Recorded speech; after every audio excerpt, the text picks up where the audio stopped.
आध्यात्मिक गुरु ओशो एक ऐसे स्पिरिचुअल टीचर थे जिनके फॉलोअर्स पूरी दुनिया में फैले हुए हैं। अपने खुले विचारों की वजह से जहां उन्हें लाखों शिष्य मिले, वहीं कई मंचों पर उनकी निंदा भी हुई।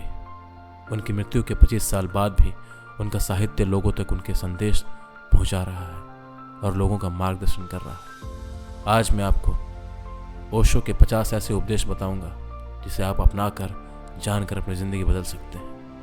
तो चलिए जानते हैं।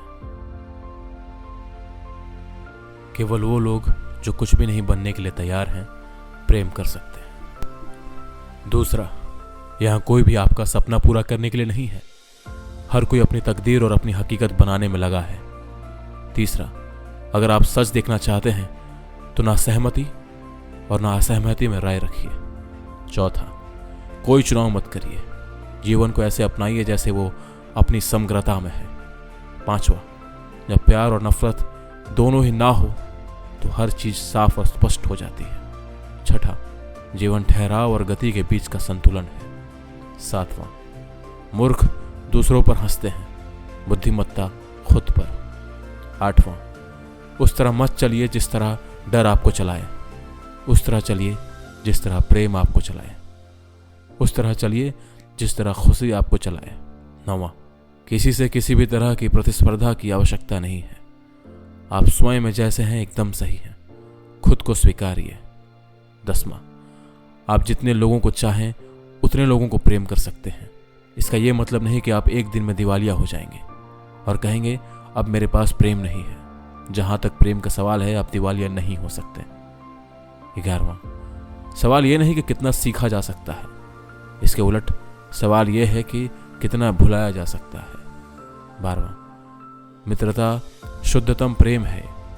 यह प्रेम का सर्वोच्च रूप है, जहां कुछ भी नहीं मांगा जाता, कोई शर्त नहीं होती, जहां बस देने में आनंद आता है। 13वां, 16वां, आत्मज्ञान एक समझ है कि यही सब कुछ है, यही बिल्कुल सही है, बस यही है। आत्मज्ञान कोई उपलब्धि नहीं है। यह जानना है कि ना कुछ पाना है और ना कहीं जाना है। 17वां, जैन एकमात्र धर्म है जो एकाएक आत्मज्ञान सिखाता है। इसका कहना है कि आत्मज्ञान में समय नहीं लगता, यह बस कुछ ही क्षणों में हो सकता है।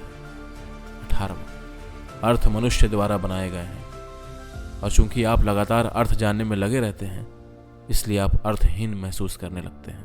19वां, जब मैं कहता हूं कि आप देवी देवता हैं तो मेरा मतलब होता है कि आप में अनंत संभावनाएं हैं, आपकी क्षमताएं अनंत हैं। 20वां, आप वो बन जाते हैं जो आप सोचते हैं कि आप हैं। 21वां, जैन लोग बुद्ध को इतना प्रेम करते हैं कि वह उनका मजाक भी उड़ा सकते हैं। यह अथाह प्रेम की वजह से है, उनमें डर नहीं है। 22वां, प्रसन्नता सद्भाव की छाया है, वह सद्भाव का पीछा करती है, प्रसन्न रहने का कोई और तरीका नहीं है। 23वां, जीवन कोई त्रासदी नहीं है, यह एक हास्य है। जीवित रहने का मतलब है हास्य का बोध होना।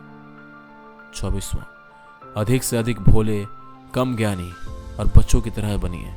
जीवन को मजे के रूप में लीजिए, क्योंकि वास्तविकता में यही जीवन है। 25वां, आकाश में एक अकेले ऊंचे शिखर की तरह रहो। 26वां, संबंध उनकी जरूरत है जो अकेले नहीं रह सकते। 27वां, गंभीरता एक बीमारी है, आत्मा की सबसे बड़ी बीमारी, और चंचलता सबसे बड़ी सेहत है। 28वां, कभी ये मत पूछो कि मेरा सच्चा दोस्त कौन है, पूछो क्या मैं किसी का सच्चा दोस्त हूं। यह सही प्रश्न है। 29वां, यह मायने नहीं रखता कि आप गुलाब हैं या कमल या मैरीगोल्ड हैं, मायने यह रखता है कि आप कुसुमित हो रहे हैं या नहीं। 30वां, खुद को खोजिए, नहीं तो आपको दूसरे लोगों की राय पर निर्भर रहना पड़ेगा जो खुद को नहीं जानते। 31वां, क्योंकि कोई आपको नफरत के बारे में पढ़ाता नहीं है, इसलिए नफरत एकदम शुद्ध, बिना मिलावट के रह गई है। जब कोई आपसे नफरत करता है, आप भरोसा कर सकते हैं कि वो आपसे नफरत करता है। 32वां, अपने यूनिकनेस को सम्मान करें और तुलना करना छोड़ें। आप जो हैं उसमें रिलैक्स रहें। 33वां, नहीं, मैं अपने लोगों को लाठियां नहीं देना चाहता, मैं उन्हें आंखें देना चाहता हूं। 34वां, प्रेम तब खुश होता है जब वो कुछ दे पाता है, अहंकार तब खुश होता है जब वो कुछ ले पाता है। 35वां, एक गंभीर व्यक्ति कभी मासूम नहीं हो सकता, और जो मासूम है वो कभी गंभीर नहीं हो सकता। 36वां, मनुष्य केवल संभावित रूप से जन्म लेता है। वो अपने और दूसरों के लिए एक कांटा बन जाता है। वो खुद और दूसरों के लिए एक फूल भी नहीं बन सकता। 37वां, जैसे जैसे आप अधिक जागरूक होते जाते हैं, इच्छाएं गायब हो जाती हैं। जब जागरूकता 100% हो जाती है, तब कोई इच्छा नहीं रह जाती। 38वां, नरक हमारी रचना है और हम असंभव करने का प्रयास कर नरक बनाते हैं।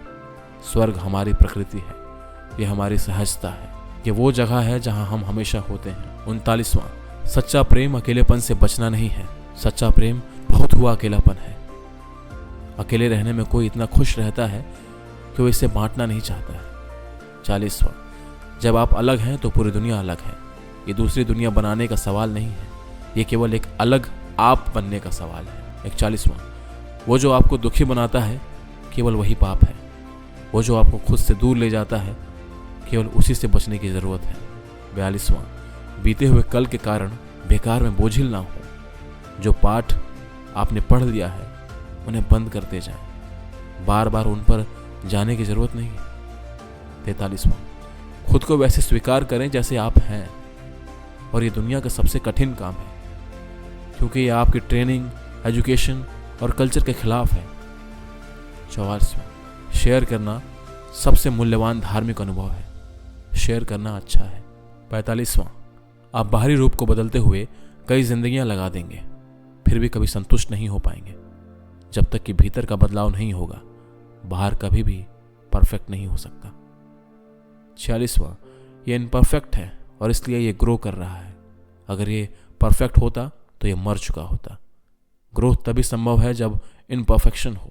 47वां, जीवन नियमों के बिना अस्तित्व में है। खेल नियमों के बिना अस्तित्व में नहीं हो सकते। केवल झूठे धर्मों के नियम होते हैं क्योंकि झूठे धर्म एक खेल है। 48वां, अगर आप बिना प्रेम के काम करते हैं तो आप एक गुलाम की तरह काम कर रहे हैं। जब आप प्रेम के साथ काम करते हैं तब आप एक राजा की तरह काम करते हैं। आपका काम आपकी खुशी है, आपका काम आपका डांस है। 49वां, सत्य कुछ बाहरी नहीं है जिसे खोजा जाना है, यह कुछ अंदरूनी है जिसका एहसास किया जाना है। 50वां, मनुष्य को हमेशा डर के माध्यम से शोषण किया जाता है। तो ये था ओशो के 50 ऐसे उपदेश जिसे आप जानकर, समझकर अपनी ज़िंदगी बदल सकते हैं। अगर ये वीडियो आपको अच्छा लगा होगा तो प्लीज़ चैनल को सब्सक्राइब कीजिएगा, वीडियो को लाइक कीजिएगा और अपने पसंदीदा लोगों के बीच शेयर कीजिएगा। धन्यवाद। फिर मिलते हैं अगले वीडियो में। तब तक जय हिंद, जय भारत, वंदे मातरम।